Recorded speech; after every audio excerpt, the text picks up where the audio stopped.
ओम नमः शिवाय। शिव पुराण की इस श्रृंखला में आज आप सुनेंगे 12वां अध्याय मोक्षदायक पुण्य क्षेत्रों का वर्णन। सूत जी बोले, हे विद्वान और बुद्धिमान महर्षियों, मैं मोक्ष देने वाले शिव क्षेत्रों का वर्णन कर रहा हूँ। पर्वत, वन और काननों सहित इस पृथ्वी का विस्तार 5 करोड़ योजन है। भगवान शिव की इच्छा से पृथ्वी ने सभी को धारण किया है।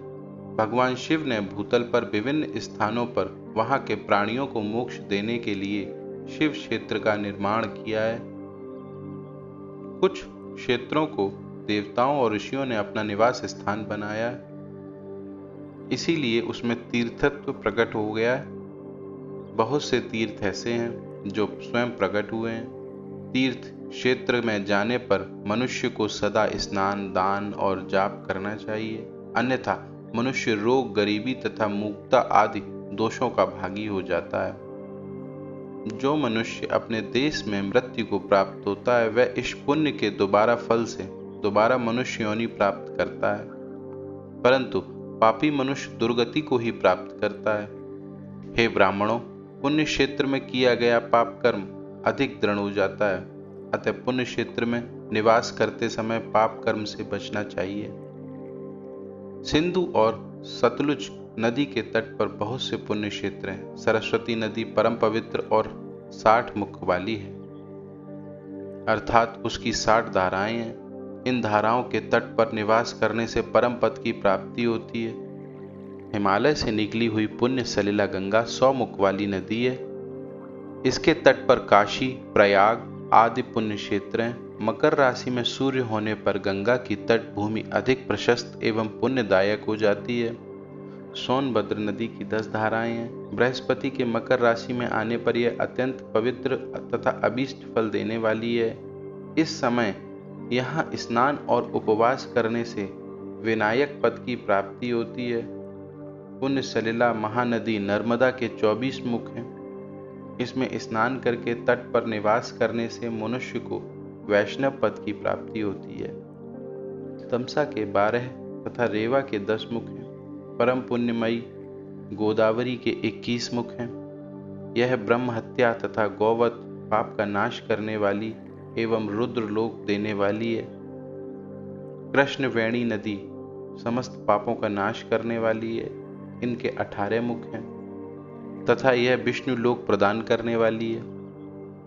तुंगभद्रा 10 मुखी है तथा ब्रह्मलोक देने वाली है। सुवर्णमुखी के 9 मुख हैं। ब्रह्मलोक से लौटे जीव इसी नदी के तट पर जन्म लेते हैं। सरस्वती नदी, पंपा सरोवर, कन्याकुमारी, अंतरीप तथा शुभ कारक श्वेत नदी सभी पुण्य क्षेत्र हैं। इनके तट पर निवास करने से इंद्रलोक की प्राप्ति होती है।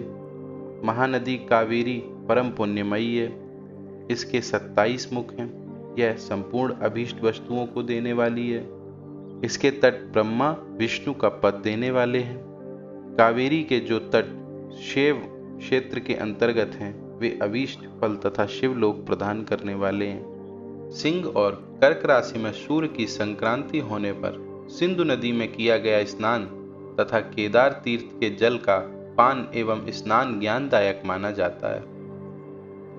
बृहस्पति के सिंह राशि में स्थित होने पर भाद्र मास में गोदावरी के जल में स्नान करने से शिवलोक की प्राप्ति होती है, ऐसा स्वयं शिव ने कहा था। सूर्य और बृहस्पति के कन्या राशि में स्थित होने पर यमुना और सोनभद्र में स्नान से धर्मराज और गणेश लोक में कन्या भोग की प्राप्ति होती है, ऐसा महर्षियों की मान्यता है। सूर्य और बृहस्पति की तुला राशि में होने पर कावेरी नदी में स्नान करने से भगवान विष्णु के वचन की महिमा से अभीष्ट फल की प्राप्ति होती है। मार्गशीर्ष माह में सूर्य और बृहस्पति के वृश्चिक राशि में आने पर नर्मदा में स्नान करने से विष्णु पद की प्राप्ति। सूर्य और बृहस्पति के धनु राशि में होने पर सुवर्णमुखी नदी में किया गया स्नान शिवलोक प्रदान करने वाला है। मकर राशि में सूर्य और बृहस्पति के माघ मास में होने पर गंगा जी में किया गया स्नान शिवलोक प्रदान करने वाला है। माघ मास में सूर्य के कुंभ राशि में होने पर फाल्गुन मास में गंगा तट पर किया गया श्राद्ध, पिंडदान अथवा तिलोदक दान पिता और नाना दोनों कुलों के पितरों की अनेक पीढ़ियों का उद्धार करने वाला है। गंगा व कावेरी नदी का आश्रय लेकर तीर्थवास करने से पाप का नाश हो जाता है। ताम्रपर्णी और वेगवती नदी ब्रह्मलोक की प्राप्ति रूप फल देने वाली हैं। पुण्य क्षेत्र में जीवन बिताने का निश्चय करने पर तथा वास करने पर पहले का सारा पाप तत्काल नष्ट हो जाएगा, क्योंकि पुण्य को ऐश्वर्यदायक कहा जाता है। हे ब्राह्मणों, तीर्थ में वास करने पर उत्पन्न पुण्य कायिक, वाचिक और मानसिक सभी पापों का नाश कर देता है। तीर्थ में किया मानसिक पाप कई कल्पों तक पीछा नहीं छोड़ता, यह केवल ध्यान से ही नष्ट होता है। वाचिक पाप जाप से तथा कायिक पाप शरीर को सुखाने जैसे कठोर तप से नष्ट होता है। अतः सुख चाहने वाले पुरुष को देवताओं की पूजा करते हुए और ब्राह्मणों को दान देते हुए पाप से बचकर ही तीर्थ में निवास करना चाहिए। इस तरह ये 12वां अध्याय समाप्त हुआ। हर हर महादेव।